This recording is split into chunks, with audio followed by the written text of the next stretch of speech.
Jangan lupa like, share, komen, and subscribe. Pencet tombol tanda dering. Assalamualaikum warahmatullahi wabarakatuh. Berjumpa lagi dengan my channel Ratman Bejo. Pada kesempatan kali ini saya akan mengangkat konten tentang bagaimana kerjasama bisnis sama temen bisa tetap langgeng. Sebelum saya lanjutkan, silahkan like, komen, and subscribe. Jangan lupa pencet tombol lonceng di bawah pojok kanan gratis. Oke, kita lanjutkan ya guys, teman-teman YouTuber seluruh Indonesia dan sahabat-sahabatku. Di sini saya tidak bermaksud mengajari atau menggurui, tapi saya akan mengangkat pengalaman saya selama ini saya berkecimpung di dunia marketing atau sales. Ya, dibilang saya sales otodidak. Ada yang komen tadi, itu si Ratman Bejo itu apa ada background sarjana ekonomi atau master. Saya tidak sekolah itu, tapi saya punya beberapa referensi buku ya, buku sales. Jadi saya hobi baca. Ini sales, ini super leader manajemen Rasulullah ya. Terus ini juga ada strategi bisnis Rasulullah. Jadi saya banyak referensi. Ini wajib bagi pemula pembisnis atau salesman. Ini saya punya buku referensi dan masih banyak lagi. Memang saya tidak ada background sarjana ekonomi atau sarjana bisnis, tetapi saya adalah satu pelaku usaha atau pelaku bisnis. Walaupun pemula, saya termasuk bisnis pemuda, bisnis pemuda di Indonesia. Mudah-mudahan saya bisa kompetitif dan bersaing di dunia industri, tentunya dengan bersaing yang secara sehat ya, secara menyenangkan dan menguntungkan buat para pembeli dan pedagang. Oke, sekali lagi ya, saya lanjutkan. Sebelum itu like and subscribe video saya. Satu, yaitu tips untuk kerjasama supaya kita langgeng sama temen itu. Satu, itu harus job desk-nya jelas. Job desk-nya dulu.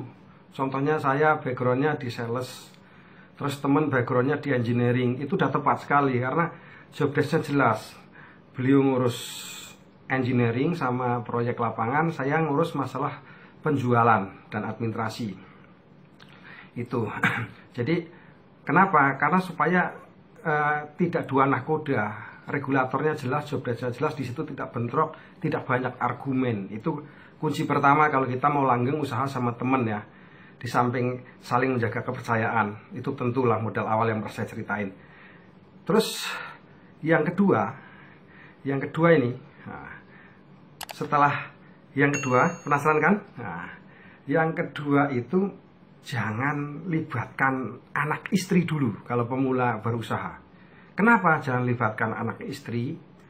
Contohnya saya ngelibatin istri saya, partner saya ngelibatin istri saya. Saya sama teman saya itu tidak ada masalah. Tapi kadang si istri itu tidak tentu memahamin apa perjuangan kita, apa yang kita lakukan.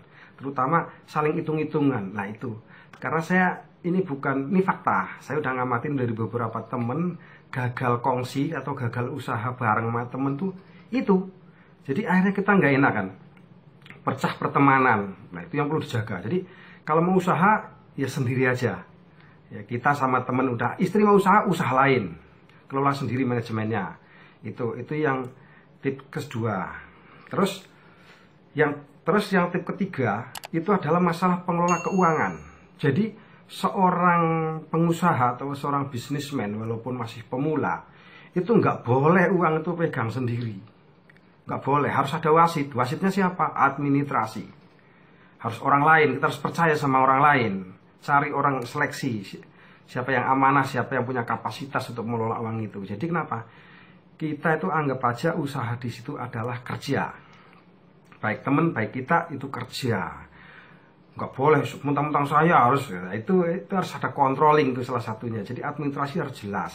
Kita walaupun punya usaha, pulsa ya minta, bensin kita minta, bahkan transportasi kita mau keluar kota ya harus minta, sesuai jelas rule-nya di situ. Jadi jangan pegang uang masing-masing itu. Memang awalnya saling percaya, tapi kalau udah uang banyak di situ ngumpul, itu manusia beda. Karena untuk menjaga prasangka aja, itu tip ketiga supaya kita itu pengen langgeng kalau usaha tuh, sama join sama temen. Karena banyak sekali usaha baru setahun bubar, setengah tahun bubar, baru 2 bulan bubar, banyak sekali. Keempat, usaha itu jangan terlalu banyak orang, karena di situ itu banyak komando, banyak nakoda. Jadi 2 orang cukup, maksimal 3. Kalau 3 orang, 1 megang sales, 1 megang lapangan atau proyek, 1 megang administrasi. Nah itu sinkron. Jadi sesuai job desk-nya masing-masing, tidak serobot sana sini. Nah itu yang tip keempat, ya kan. Ya tentunya itu. Jadi yang kelima, nah ini penasaran kan, sebelum itu like and subscribe video saya.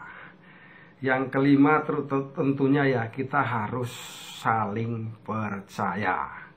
Terus kita saling koreksi, jalin sering komunikasi, ya kan, diskusi, ya. Terus kita bahas strategi bareng-bareng, tapi jodoh udah kita bahas strategi bareng-bareng. Terus visi misinya harus jelas, ya kan. Di situ paling penting adalah kita harus manage cash flow, itu yang kelima. Nah, yang kelima itu cash flow, putaran uang. Biasanya tuh kita dapat PO banyak, orderan banyak, tapi manage uangnya nggak ngerti di situ. Seharusnya yang barang bisa dihutang dibeli cash, ya kan, yang bisa jatuh tempo, nah itu dibeli cash. Jadi kita maksimalkan, apalagi kita nggak punya modal. Ya pernah aku ceritain kemarin video, apalagi kita nggak punya modal. Ambil barang dulu utang, dijual cash kalau bisa. Disitulah kita dapat modal, dapat cash flow. Cash flow kalau bahasa sales itu cash flow, putaran uang lah. Kalau orang desa ya putarannya duit ini men lancar gimana itu kan. Terus ya itu aja. Jadi sekali lagi, untuk supaya kita itu kerja sama temen tuh langgeng, yaitu 1, yaitu job desk harus jelas, jangan tabrakan. Jadi di situ harus job desk harus jelas. Kedua, istri dan anak jangan dilibatin, ya kan. Itu anak dan istri jangan dilibatin. Ketiga, itu jangan terlalu banyak orang. Ya jangan terlalu banyak orang, 2 orang cukup, maksimal 3. Kalau kebanyakan repot, karena baru pemula, kecuali korporat TBK lain cerita itu sahamnya bebas dijual itu. Kalau itu baru pemula, ya kan. Terus yang keempat, nah itu masalah cash flow, ya kan, putaran uang. Jadi itu aja ya, sukses selalu buat Anda gitu. Jadi saya ya akan mengangkat konten banyak lagi, yaitu tentang perjalanan hidup saya. Ya memang saya ada referensi buku, cuman saya nggak mau jiplak buku itu.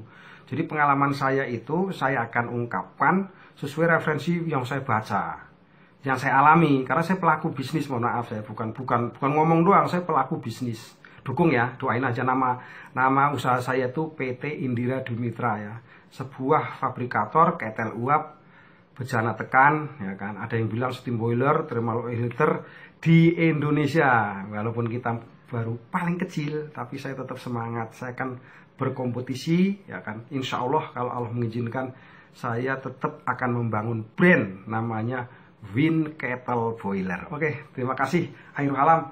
Assalamualaikum warahmatullahi wabarakatuh. Sukses buat Anda.